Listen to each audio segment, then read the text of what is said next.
Peace and blessings, everyone. Welcome to You Glow Girls, The Journey, where we're having candid conversations about real life experiences. We got a good one today. Let's go.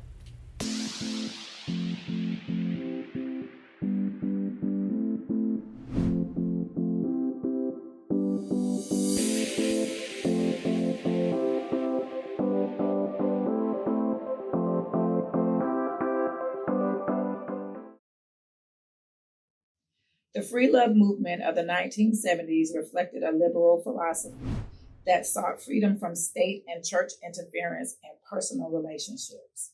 In a nutshell, the free love stance argues that men and women have the right to express sexual pleasure without social or legal restraints. Our guest today has a starkly different view than that of today's accepted sexual expressions. She is the author of Raising the Standards of Dating. You Glow Girl welcomes Caryle DeCruise. Welcome, Caryle. Hi. How are you? I'm fine, and you? So let's get right into it. Okay. So share with us the events that led to your decision to practice celibacy.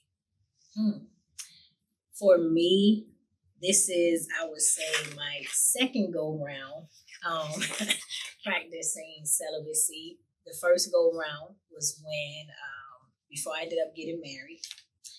And now I'm on the second go round because I'm no longer married. So I'm on the second go round of the celibacy. Okay, well, talk to us about why you decided to practice celibacy before your marriage. I rededicated my life to Christ. At what age? I was about 21. I was in undergrad. Okay. And I rededicated my life. And so at that time, of course, you hear, hey, you shouldn't do this and shouldn't do that. It was a little difficult for me at first because I'm like, hey, God, you said a lot of good things in the Bible, but this part, I don't know about this part. Okay. And so I just continued to read to allow him to, transform my mind.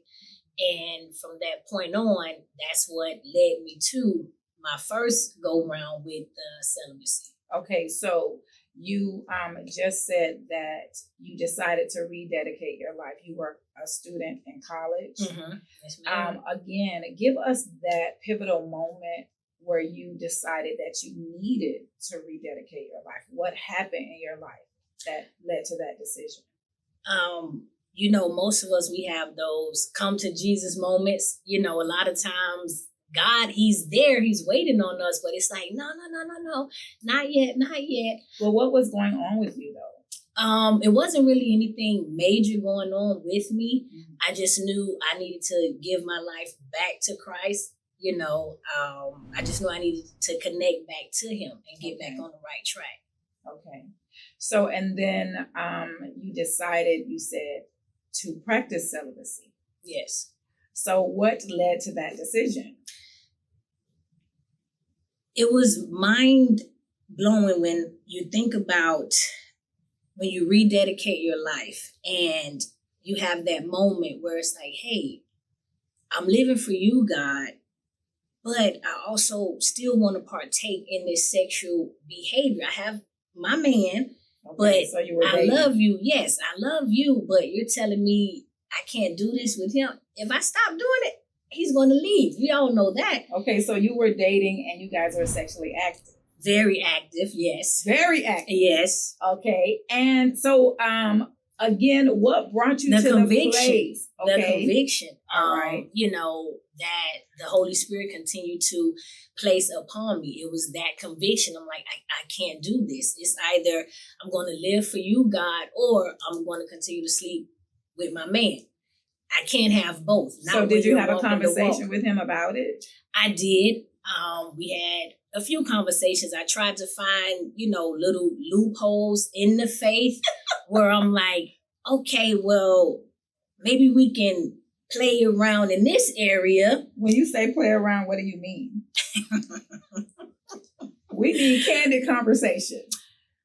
The play around, I'm reading and I'm like, okay, I know the vaginal is, I know that's out. maybe we could kind of skirt around that, and for the audience, you know exactly what I'm referring to. So you're talking about petting and yes, stroking. Correct. All of the things that I knew I should not partake in. Okay. And that wasn't going to work. So eventually the relationship was over, and I continued on my celibacy journey.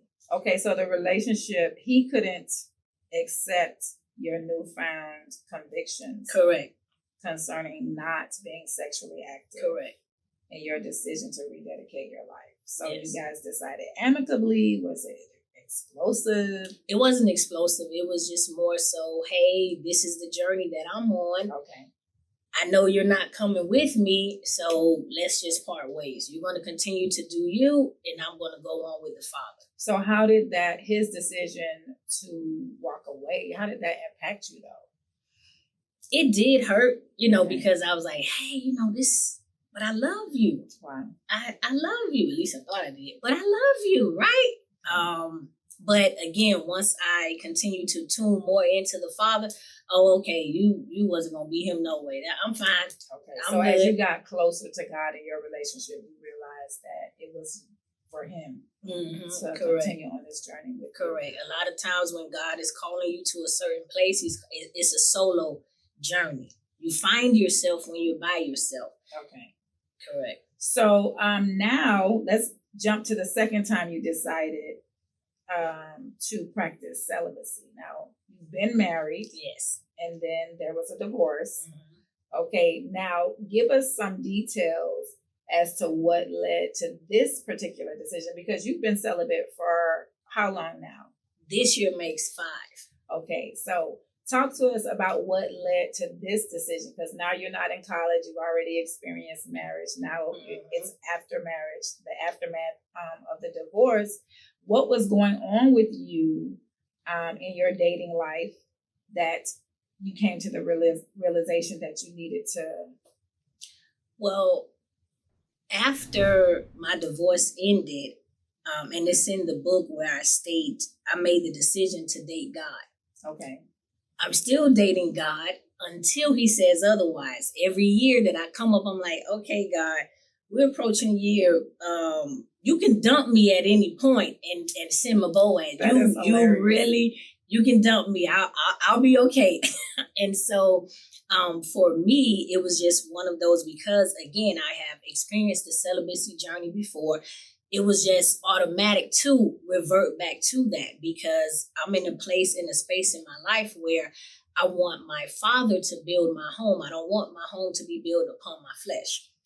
And so that's the journey and the path that I'm on. So it's been 5 years. Okay, but leading up to the decision this time, because I read in your book where you said that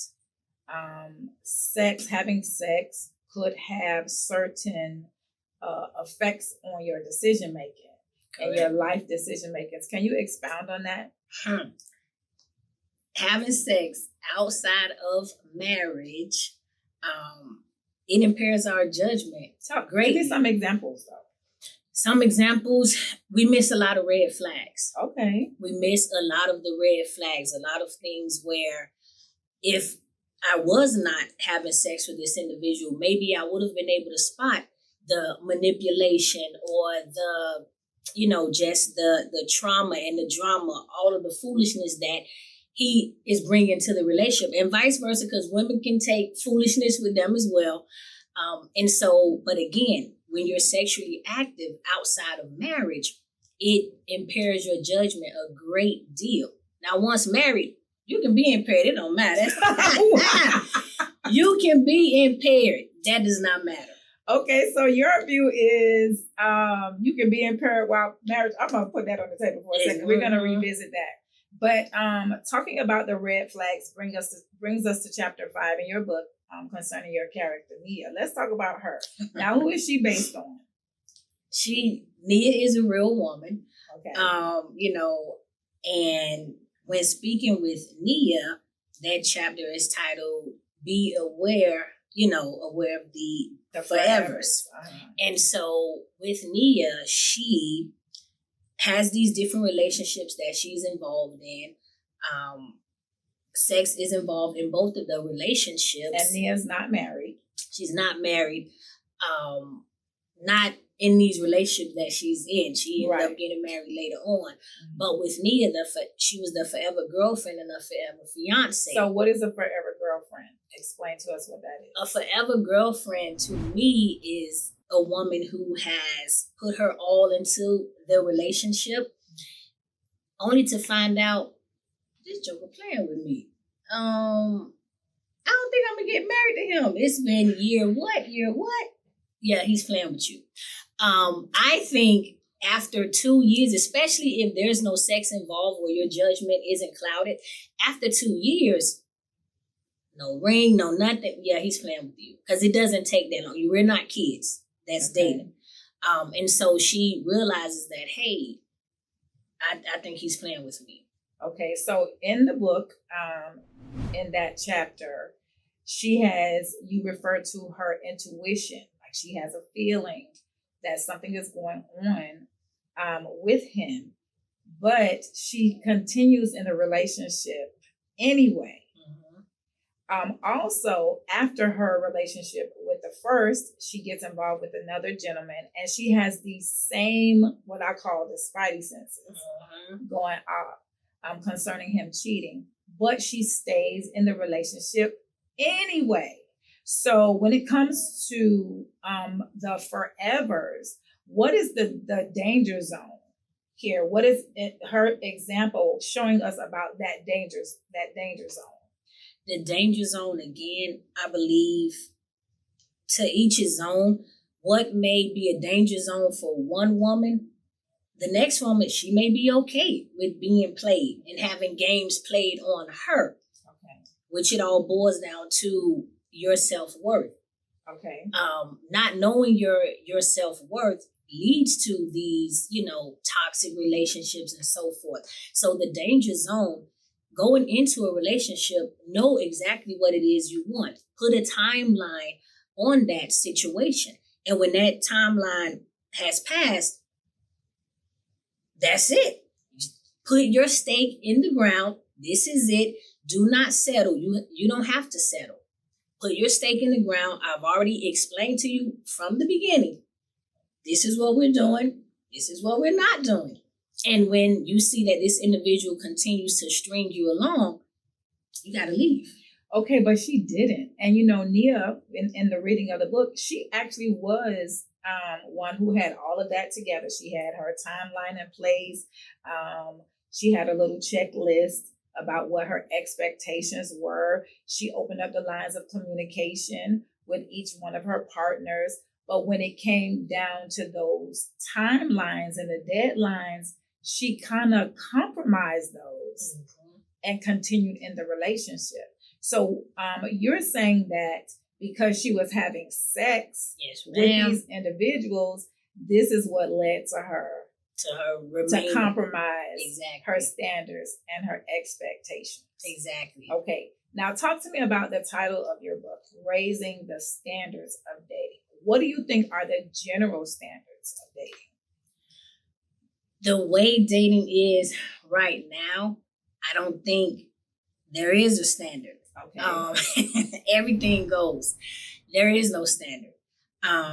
In a date, basically, you're just gathering information on this individual. They say gathering data. You're just gathering information to see, hey, do I really want to go to the next level with you? Am I able to check off my list? So you think that's what the approach to dating is these days? We're already coming in with the expectation of marriage? Absolutely not. Okay.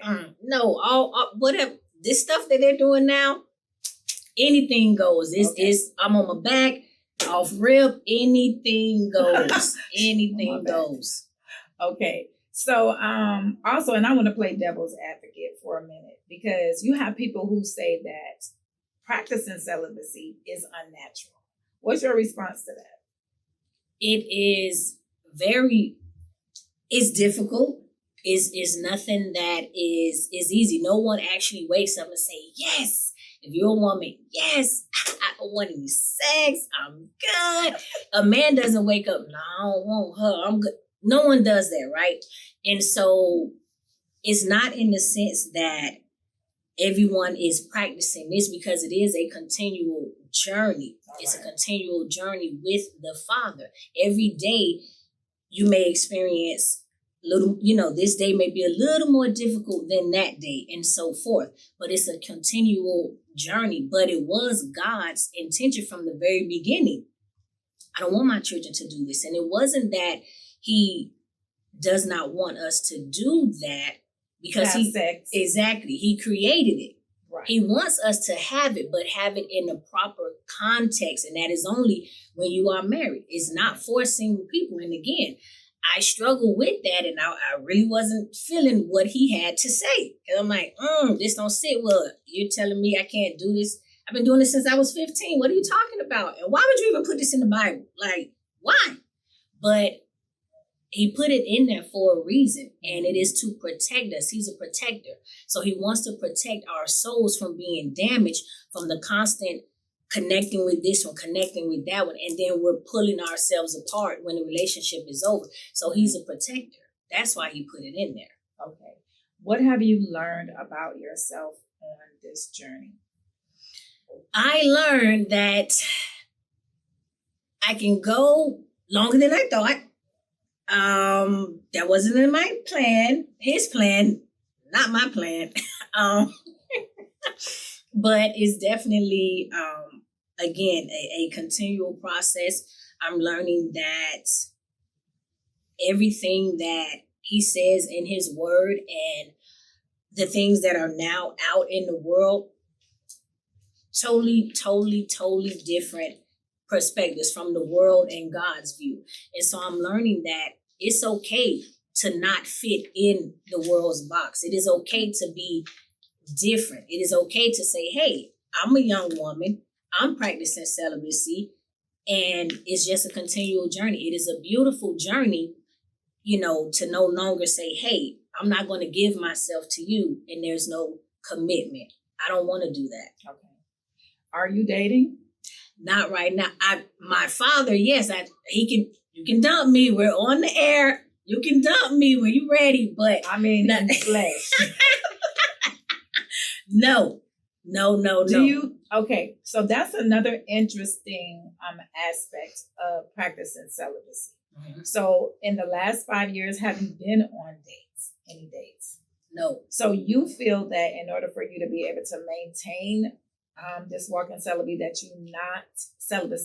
that you not go out on dates? No, the thing for me, and I think what's really important, I always preference for me, what Caryle would like to do. For me, it's not the fact that, she hasn't been on a date since she's been divorced. Getting a date, that's not an issue. Right, because you're beautiful. That's not, any woman can get a date. Just stroll through your phone. Hey, listen, I know you want to take me out. I know I ain't really like you. What's up? So going out on a date, that's not an issue. I can take myself out. I can take myself on trips. That's not the issue. For me, I don't want to just go out on a date with you because you're a man, because you have money, because you like me. Yes, my flesh is attracted to you, but my spirit isn't drawn to you. And so for me, I just don't want to waste time and go out with a guy who wants to take me out. And I know deep down inside, I don't really like this dude. But I'm forcing myself. Why? Because my homegirl is dating. She's dating. She's over here. She's over there. I don't want to do that. And I'm okay with sitting still, focusing on the Father and what he has in store for me. And when the time is right, he'll send my Boaz. Okay, let's sit in that for a second, because you mentioned what people around you are doing. And sometimes we do fold when it comes to the peer pressure. Mm-hmm. We're in an age now with social media where everybody is putting everything, every aspect of their lives out there on social media. Laying in the bed with my boo, I see him. Right, and here you are, haven't had a warm body next to you in quite some time. So can you give some tips on how you can Be by yourself? Right, be by yourself and not cave in to those pressures? I would say, for one, you have to get in tune to who you are. Mm-hmm. Get in tune with who you are as a woman, with who you are as a man. Some people say, oh, well, I go out, because I want to see, what I want. If I never go out with a guy, then how do I know what I want in a guy? Well, right. My thing is this. You don't have to go out on multiple dates, with different guys, or even if it's, maybe two guys, whatever, just to say, oh, okay, I like Tommy, but I don't like Bobby. Because here's the thing. What if you like both?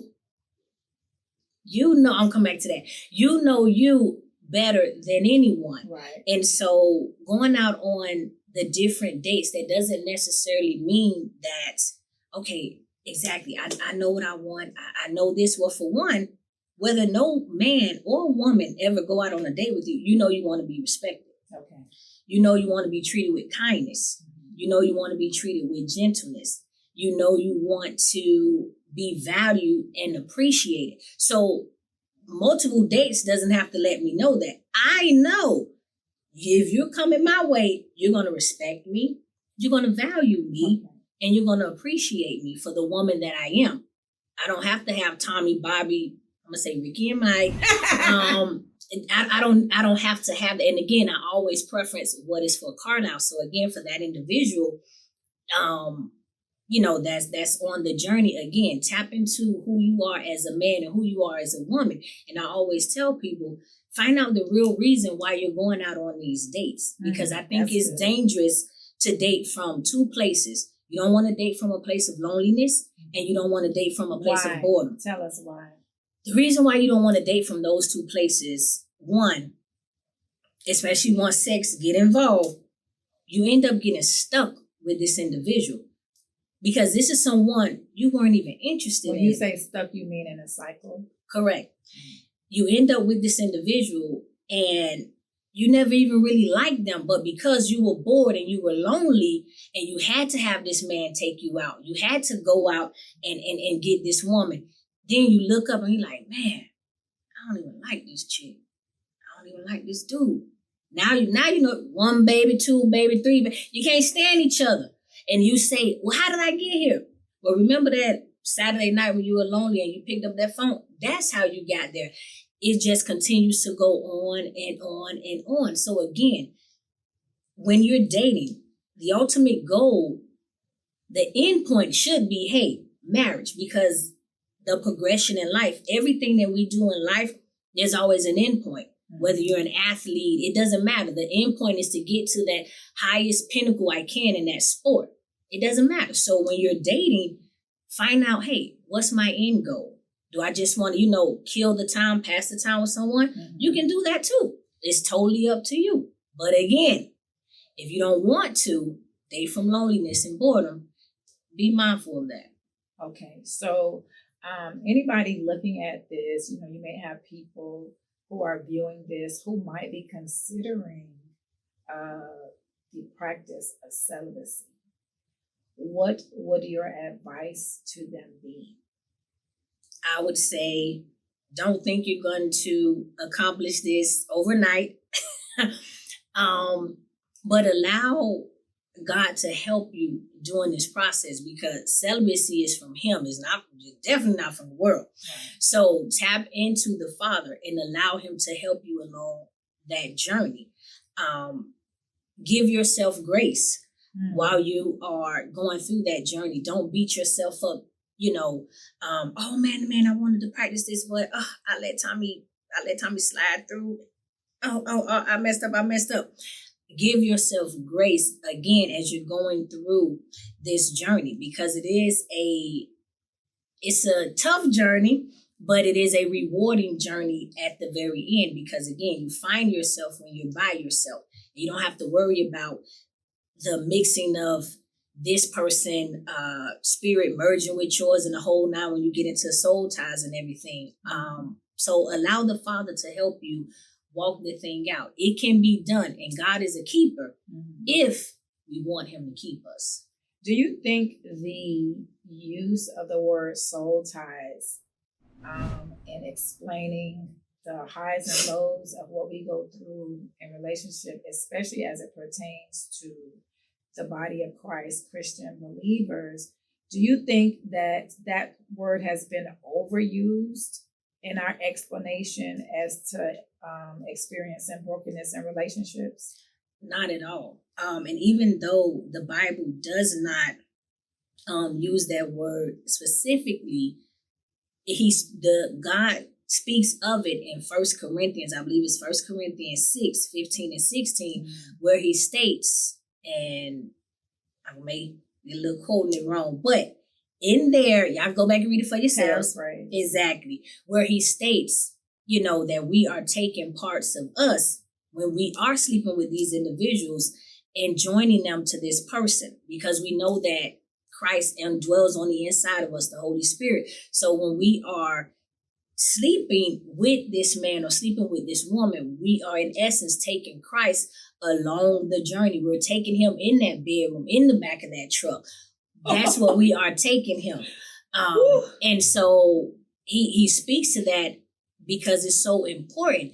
The world is not going to teach us that, hey, you're damaging your soul. The world is just going to teach us, yes, sex feels good. And it does, because God created, everything that God created is good and perfect. Right. But we use it in the wrong way. Okay. We all have. I did. What has been your greatest challenge in practicing celibacy?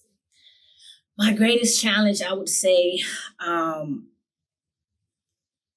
when I'm looking at the clock, the time, and I'm rolling on another year, and I look up, we on year 2, 3, and when I hit the 30, I said, okay, because again, my first round of celibacy, it was 4 years before I got married. And so I would, say to God during this stint of celibacy, hey, listen, the last time I did 4, but I know you got my back. We're not going to do that again. You're going to send him on be good. Now I'm rolling on year 5 and you're still there. So for me, that has been the challenge where I'm like, okay, it's another year, but I'm just going to continue on in this and not to really look at, what this one is doing, in that relationship and what that person is doing. So that's for anyone. Don't compare yourself to anyone. Okay. That's not wise. So not focusing on what someone else is doing and just, I'm here. As much as I can be, I'm here. Okay. So let's, because you just mentioned your marriage, the time preceding your marriage, which is very interesting because you decided to practice celibacy until you met your husband, right? So you get married. How long were you married? 10 years. Okay. And then now the marriage is over.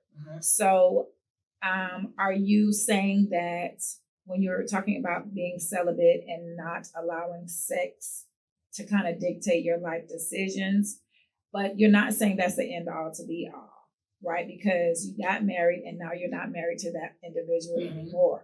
So kind of talk about that because, let's not have the misconception that this is the answer for us to have a longevity in relationships, practicing celibacy prior to marriage. Practicing it prior to marriage, having that self-control, I believe is very important. How did that help you in your marriage? If you can have self-control before the I do's, you should be able to have it after the I do's in the sense of, hey, not going out, explore this, explore that, and so forth. That's very important because in your courtship or your dating, whatever verbiage you want to use, if I can keep my hands off of you, the person that I'm in this relationship with, once we embark on the marriage, that's a totally different story. Okay. So having self-control before the I do's is very important. once you have them. Okay. Did I answer your question? A little bit, but listen, when you met your husband, you were practicing celibacy. Did you have that conversation with him? Yes, we were practicing it. So was he? He was. Okay. But at some point we did fail. We did get an F.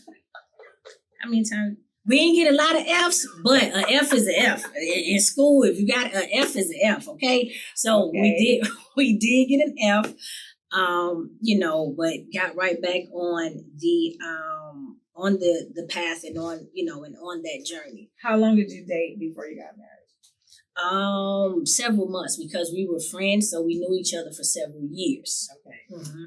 Okay. And then you got married. And then what was the dynamic after the marriage? It was pretty good. It was a good marriage. But all good things, sometimes come to an end, and that's where we are. Okay. Mm-hmm. Enough said. One more question. What led to you writing the book? It's one thing for you to make a personal decision to practice celibacy, but it's another thing for you to put it out there for the entire world. So what prompted you to make the decision to write this book? For one, a good friend of mine, she would say to me, "Girl, you need to write a book. You need to write a book." And I really wasn't interested in what she had to say. I'm like, write a book? Girl, I don't even like reading. You talking about write a book.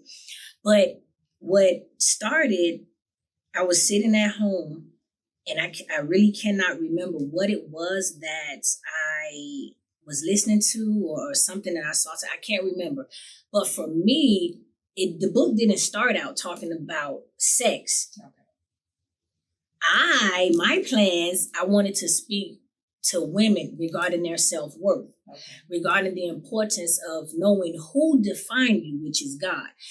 Speaking to women, letting them know, listen, your Father placed a price above you on your life that's far above rubies, Proverbs 31:10. So I wanted to just stay in that vein and continue to build upon it. But God, being God, He wanted to talk about sex. He did all of that. And so that's how that came about. It started out with, hey, I want to talk about, a woman's worth, because once you know your worth, you won't put up with this foolishness and so forth. And then just all this sex started happening. All of this sex. All this sex talking. I say, I'm here for it. Let's go. Okay. Now, listen, what do you say concerning women like Lizzo, who are putting their sexuality on display, and for her, that's a freedom of expression. She doesn't feel that she's being devalued by this display. What is your view on that? I would speak first to,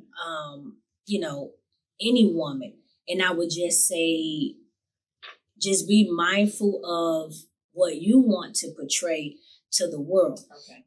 Especially if you are, a Christian woman, you want to be mindful of how you're displaying yourself, how you're representing the Father, because we are all representations of the Father. Right. So just be mindful of that.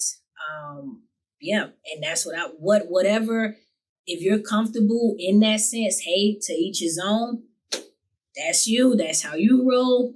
But for, a woman that is in a different lane and, hey, I want this person to see just more of me, what I carry on the inside and not what is on the outside of me, then you'll walk differently, you'll talk differently, you'll dress differently. So to each his own. Okay, excellent. So let's sum this all up and give us some last words. If you were encouraging someone or were speaking to someone concerning your point of view, how would you sum it all up? I would say start your journey once you have made up in your mind that, hey, this is what I want to do. Tap in more to you. Focus on what it is you really want in a relationship. Focus on what it is that this person is going to offer you. And if you want something different, you have to do something differently. So if you want a better relationship, one that, you know what, when it was over, I'm cool because you didn't even get my cookies. I didn't even give myself to you, right? So now I can walk away, hey, I'm good. I'm good. So my takeaway, I would say, try something differently. Try to date by keeping your clothes on. And forget what society says. Oh, girl, you gotta, test it out. And what if he's this and what if he's that? What if he's not? What if once you get married, that man tell you, Saying how you feel. Exactly. That man tell you up, because again, we have to remember who created sex. Sex came from God. And so he know exactly what we need and who we need to fulfill all of our needs. And so God knows that I can't go out there and sample the water. He knows that. So all my trust, I'm putting it in you, Father. So you know this man you send me, he needs to be able to hold it down. Because I know what I can do. I need him to be able to hold it down. So just embrace the journey of celibacy and don't look at it as, oh my gosh, I'm being punished. No. Embrace, removing the toxins and all of that out of your life, and just embrace becoming more in tune with who you are and what you want out of life and what you refuse to give another man or another woman that you're not married to. Awesome. Excellent. Thank you for joining us, Caryle. Tell us where we can get your book. The book you can get from my website, www.genesisqueen.com. Again, Genesis, as in the first book in the Bible, queen.com. There you have it, Raising the Standards of Dating by author Caryle DeCruise. Peace and blessings, everyone. Thank you for joining us today on You Glow Girls, The Journey. You can catch this and other episodes on our YouTube channel, The Red Street Zone. See you there.